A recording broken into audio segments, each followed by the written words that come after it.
နားထောင်မယ်နော်ဆိုလာမီနှစ်စုံဖျားစင်းလူတော်ဖျားပန်းအိုးအမွှေးတိုင်းဖျောင်းတိုင်းထွန်းတဲ့ခွက်တွေအစားအကုန်လုံးလှူပေးခဲ့တယ်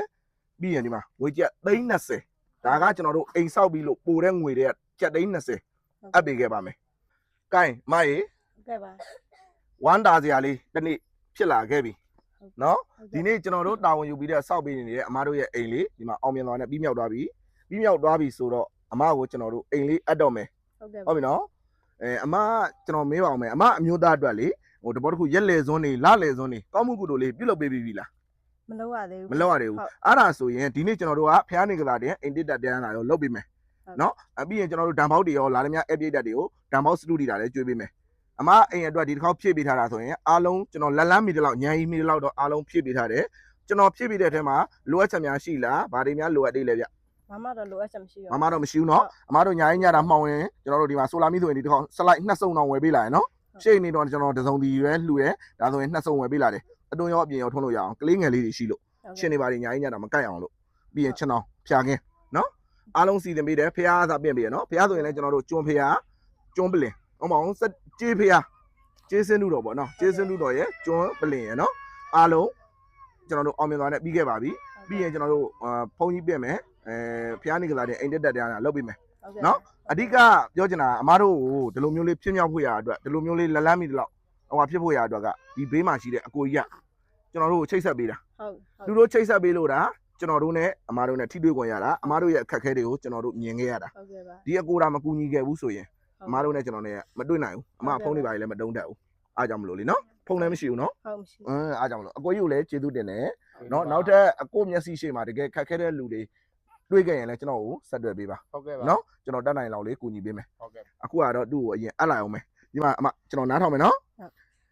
ဆိုလာမီနှစ်စုံဖျားစင်းလူတော်ဖျားပန်းအိုးအမွှေးတိုင်းဖျောင်းတိုင်းထွန်းတဲ့ခွက်တွေအစားအကုန်လုံးလှူပေးခဲ့တယ်ပြီးရင်ဒီမှာငွေကျပ်320ဒါကကျွန်တော်တို့အိမ်ဆောက်ပြီးလို့ပိုတဲ့ငွေတွေကကျပ်320အပ်ပေးခဲ့ပါမယ်အလူရှင်တွေကိုဗာပြောချင်နေလေအလူရှင်တွေအကုန်လုံးကျေးဇူးတင်ပါတယ်လို့ဒီလိုကူညီတဲ့အတွက်ကိုဟုတ်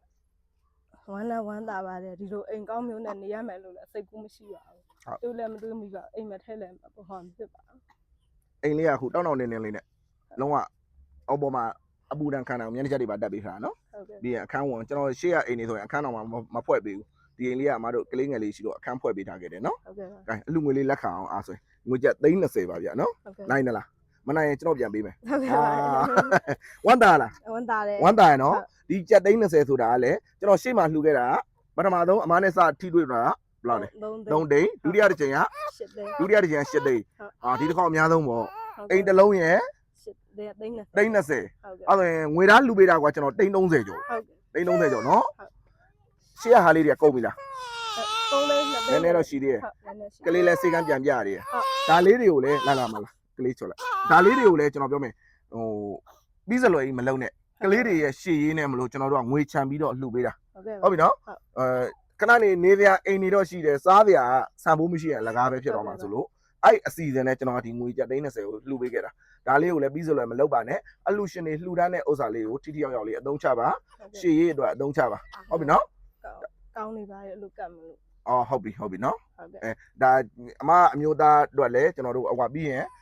အမြတန်းလေးပြီးမယ်ရေသက်ချပြီးတော့သူလည်းရောက်ရပုံပွားလိုက်ဒါတို့ခေါ်ဆိုလို့ရအောင်နော်ဟုတ်ပြီနော်အဓိကဖြစ်မြောက်ဖို့ရအတွက်လှူပေးတာကတော့ကျွန်တော်တို့အလူရှင်တွေအများကြီးပဲဒီအလူရှင်တွေကိုခဏနေကျွန်တော်အမားနဲ့ကျွန်တော်နဲ့အတူအလူရှင်နာမည်လေးတွေတယောက်ချင်းစီကိုអော်ပေးမယ်ဒါလေးကအမကိုအိမ်လေးအပ်တယ်အလူငွေလေးအပ်တိုက်တဲ့ဥစ္စာလေးမှတ်တမ်းတင်ပေးတာကျေးဇူးတင်ပါတယ်နောက်ကကြီးတဲ့ပြည်တိုင်